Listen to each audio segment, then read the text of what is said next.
horta aniga waxaan ahay dadka Soomaaliya ku dhashay burburka ku koray dugsiga hoose dhexe ku qaatay wadan burburay oo colaadi ka jiraaniin dugsiga sare ku qaatay wadan burburay oo colaadi ka jirto oo Soomaaliya wiilka qofka hadii dhageysanaya ama jooga mataqaana raasa casayr ama raas Kamboni ama Gaarisa ama mataqaana Jigjiga ama mataqaana Djibouti ama meel kasta qof wiil Soomaaliyeed joogo waa riyo u gaari karo dadyo badan oo anaga diyaarada wadanka ka nimid ah waxa laga yaabaa inaad dadka badan ay meel bugti dhex socotidood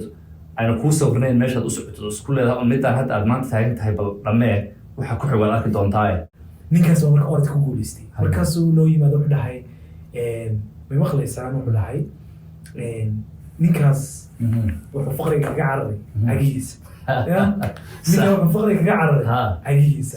marka idinkan waxaa faqriga kaga carar ka dhaqalinkiina oo micnaha haddii aadan maskaxdaada iyo qalinkaaga ku shaqaysanin oodan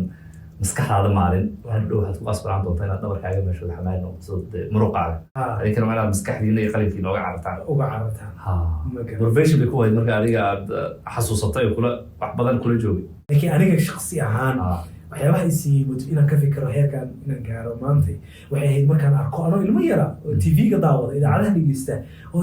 okay dad mataqaana suud xiran tay xiran la sharfaayo hadlaya title leh